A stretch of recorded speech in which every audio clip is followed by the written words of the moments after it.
Flood in Perth-Andover continued to take its toll today. A 107-year-old Baptist church that was badly damaged by the floodwaters was demolished. Our Susan King was in Perth-Andover and joined parishioners as they watched the church come down. One last look, a time to remember. Oh, a lot of memories, a lot of emotions here today. Brought Kleenex. We were married here, and our kids grew up here in the church as well, and good times of fellowship and get-togethers and potluck meals and Christmas celebrations. Over the years, the church has survived spring floods over and over. But on March 23rd of this year, it was too much. The St. John River rose too high. Water filled the basement and saturated the flooring. This time, it couldn't be repaired. The church had to come down. At 10 a.m., the first strike. This is the choir box coming down. About 24 people came to watch, including many members of the congregation. Their families have been going to the church for generations. This big window right here, where that big stained glass window was, that window there was in memory of Dexter Sadler, who our youngest son is named after. The church had 38 pieces of stained glass. All of them have been saved. Dan Robichaud is repairing the windows so they can go into the new church. It's a complete renovation on each of the panels, completely new leaded. So it's a lot of work. This is the site of the new Perth-Andover Baptist Church. After years of being hit by floods, church organizers were not taking any more chances. The site is within village limits, but is on much higher ground. The church is expected to be ready for Christmas. Susan King, CBC News, Perth-Andover. It wasn't the first the Perth-Andover Baptist Church experienced spring floodwaters from the St. John River, but it will be the last. The building, built in 1945, was torn down, unable to bounce back after this March's flooding. Been a big part of the community for many, many years. Lots of folks in the town have been through the walls of this church and grew up here, married here, had funerals here, so it's a place of a lot of memories for a lot of folks. After the spring deluge, Reverend Frederick says the only viable alternative was to build a new church, and there was a silver lining to this dark cloud. And it worked out that we had insurance, which very few of the buildings in the community had. So we were able to get some funding from our insurance company. Not enough, but less than half of what we need to build a new building. The Reverend Frederick says the congregation is having mixed emotions about having this 107-year-old building torn down. Especially the folks who've spent a lot of years in this church building.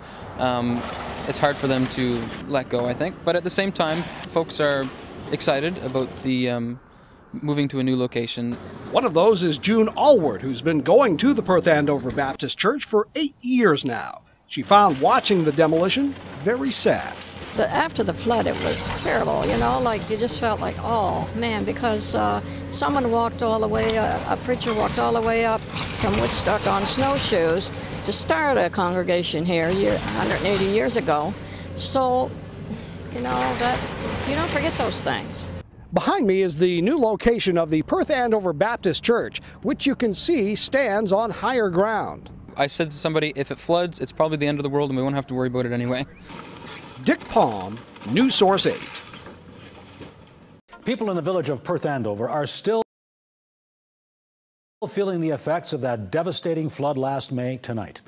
Today, villagers said goodbye to an historic part of their community. The Perth-Andover Baptist Church stood there for 107 years.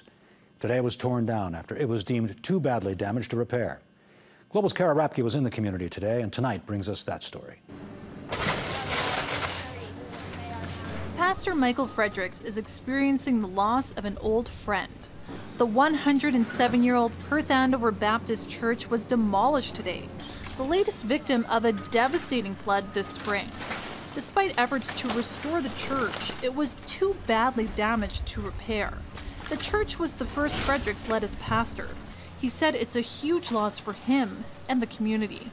When you enter an old building like that, that's been there for over 100 years, and you think about all the memories that have been in that place, and you think about how many people have not only been married or had funerals in this place, but have experienced God in this place. I mean, this is a house of worship.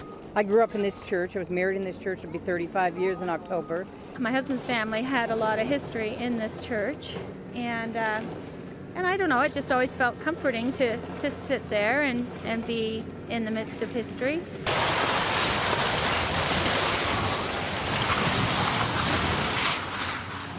And when the walls came crashing down, many had a hard time saying their final farewell to the building.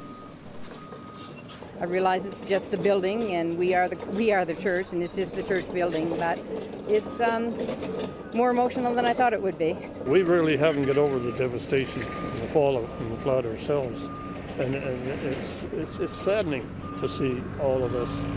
There is a silver lining. The historic stained glass windows from the church are being restored.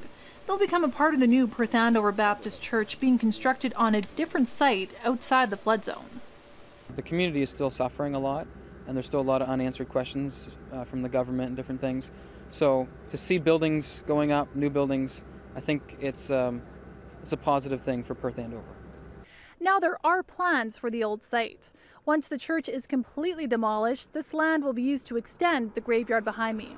Kara Rapke, Global News, Perth-Andover, New Brunswick.